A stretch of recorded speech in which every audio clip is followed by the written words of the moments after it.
Turun malaikat Jibril, Muhammad, innallaha amaroni an uti'ak. Allah perintahkan saya datang menemuimu di sini untuk mendengar komandomu.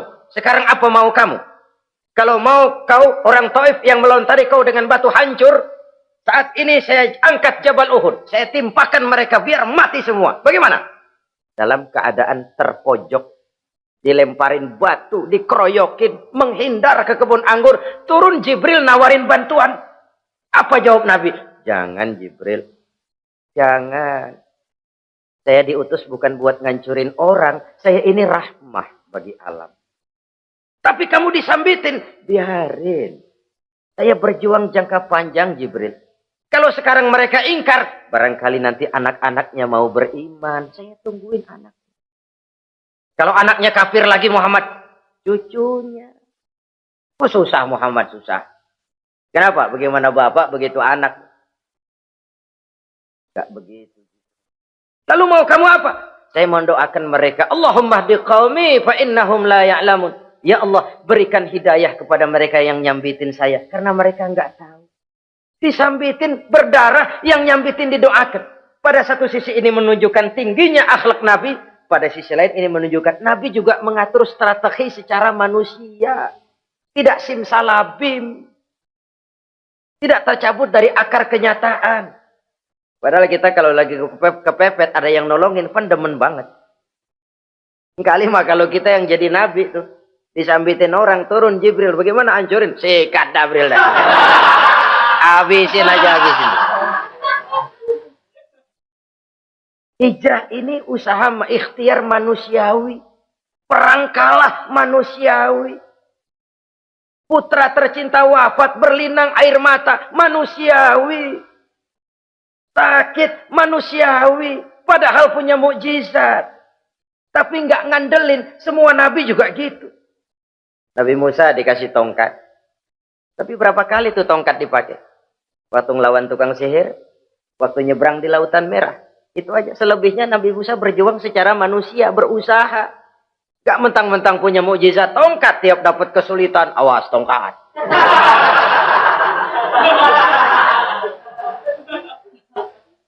Utuh manusiawi. Ini Rasul.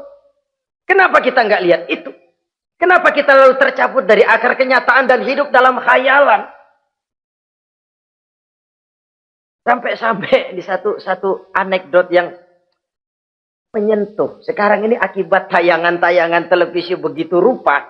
Ada seorang bapak ditanya sama anaknya. Pak, Tuhan sama Batman kuatan mana sih? Logikanya sudah dipenuhi oleh gambaran Batman. Bahwa Batman itu kuat, gagah, menolong yang lemah. Timbul logika. Kuatan mana sama Tuhan? Katanya. Pengaruh yang dia lihat itu membentuk opini. Sama juga sekarang coba lihat ibu-ibu. Kalau udah Cassandra, itu masakan ditinggal tuh angus di dapur. Angit tuh tempe juga. Saudara-saudara kaum muslimin, rahimakumullah. Begitulah yang kelima, yang bisa menghancurkan amal kalau orang terlalu panjang angan-angan. Hiduplah secara wajar karena Islam memang agama yang wajar. Jangan melakukan sesuatu yang memang bukan makom kita di situ. Jangan melakukan sesuatu yang memang bukan posisi kita di situ. Kullun ya'mal ala syakilatih. Jangan minta ayam menggonggong. Jangan minta kambing mengeong. Bukan bagiannya. Bukan bidangnya. Sama juga orang ngomong, apaan mubalik kerjanya ngomong doang. Sekarang kan zaman pembangunan. Mana ada mubalik ngurus irigasi. Nah, kalau mubalik ngurus irigasi, apa lurah mau ngajar fikih? Jangan tercabut dari akar kenyataan. Toh prinsip modern saja mengajarkan the right man on the right job. The right man on the right place. Orang harus ditempatkan sesuai dengan bidangnya. Jangan tercabut dari akar kenyataan. Inilah kita dan inilah yang harus kita lakukan. Hidup ini kenyataan. Hadapilah secara nyata. Perkara Allah mau membuat yang lain, itu hak prerogatif Allah. Bukan urusan kita. Yang terakhir saudara, yang keenam yang bisa menghancurkan amal kita, wa zalimun la yantahi. Perbuatan zalim yang tidak sanggup dihentikan. Zalim kepada Allah, zalim kepada makhluk, atau zalim kepada diri sendiri. Ada orang zalim kepada Allah. Begini banyak nikmat yang diberikan Allah, nggak sanggup dah kita ngitungnya. Dari bangun tidur sampai tidur lagi nikmat nggak pernah berhenti itu. Bahkan kita tidur sendiri. Sadar nggak kita waktu tidur nggak berdaya?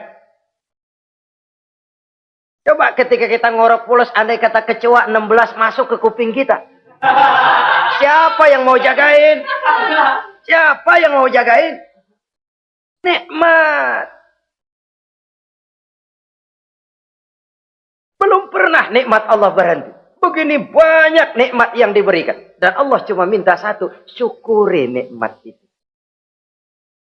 Kalau kamu syukuri, aku tambah. Kalau kamu ingkar, asal tahu saja azabku itu pedih, kata Allah. Orang yang zalim kepada Allah, orang yang tiap hari memakan nikmat Allah, tapi enggak pernah mensyukurinya. Akaltum ni'mata rabbikum walam tashkurulah. Kamu makan nikmat Tuhanmu, tapi enggak pernah kamu bersyukur kepadanya. Itu zalim kepada Allah. Pak, dalam hidup ini kan kita dikasih waktu 24 jam sehari semalam. Sehari semalam, 24 jam. 24 jam itu Allah kan nggak minta semua. 5 waktu saja kau lapor kepada aku. Sholat. Sholat kalau bagus, 10 menit kan. Taruh dah tuh, sholat bagus. Kilat, 5 menit dah. Kilat khusus, 2 menit. Cepet dia, nggak pakai perangko. Taruhlah yang menengah kita ambil 5 menit. Kalau 5 waktu, 5 kali 25, 5 kali 5 berarti 25 menit untuk lapor. Hei manusia, aku kasih kau hidup 24 jam. 25 menit kau lapor. Banyak yang berat. Padahal sisanya masih 23 jam 35 menit. Buah gambaran ini. Zalim kepada Allah. Padahal zalim kepada Allah yang rugi bukan Allah. Se-ASEAN tidak ada yang sujud. Apa Allah tekor? Apa Allah lalu berhenti jadi Tuhan? Apa Allah lalu jadi lemah? Tidak. Zalim kepada Allah artinya juga zalim kepada diri sendiri. Lalu zalim kepada sesama makhluk. Kadang tidak kita sengaja. Karena itu dalam Islam tidak ada kebebasan mandiri. Ya contohnya ya. Kita beli radio. Kita setel di rumah kita sekeras-kerasnya. Terus dalam hati nih. Radio gue. Beli gue, pakai duit gue. Gue setel di rumah gue. Sekeras-kerasnya. Urusan apa sama orang? Kata kita. Tetangga kita kan boleh juga ngomong begitu. Mata gue. Yang ngantuk gue. Gue tidur di kamar gue. Ngapa suara radio lu masuk kemari? Ini kebebasan saya nyetel radio. Dibatasi oleh kebebasan tetangga saya yang mau tidur. Kalau saya perturutkan nafsu saya sudah zalim kepada dia. Zalim kepada orang lain. Dan yang banyak tidak kita sadari, zalim kepada diri sendiri. Membiarkan diri hanyut dalam munkarat dan tanpa ada usaha untuk menghentikannya. Tidak ada orang yang bisa mencelakakan diri kita terus-menerus kalau bukan diri kita sendiri. Tidak ada yang bisa menyelamatkan diri kita kalau bukan kemauan kita yang tinggi untuk menyelamatkannya. Allah sudah ciptakan kita dalam bentuk yang paling mulia. Fi ahsani taqwim. Dari sekian banyak makhluk yang diciptakan Allah, tidak ada yang sekomplit, seindah, secantik manusia. Ini harus dijaga. Jangan posisi yang sudah tinggi ini kita rendahkan sendiri. Fi ahsani taqwim posisi kita. Tapi kita rendahkan, kita kembali asfala safilin. Posisi yang paling rendah, kita zalimi diri kita sendiri. Karena itu, zalim kepada Allah, zalim kepada orang lain, zalim kepada diri sendiri, akarnya sama, mendatangkan kerugian. Dan bisa merusak amal yang sudah kita kerjakan.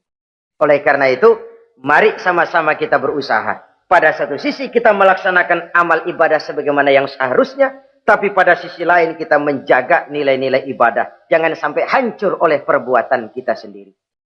Sekianlah jumpa kita kali ini. Insya Allah kita lanjutkan di lain kesempatan. Terima kasih atas segala perhatian. Mohon maaf atas segala kekurangan. usikum wa nafsi bitaqwallah. Wassalamu alaikum warahmatullahi wabarakatuh.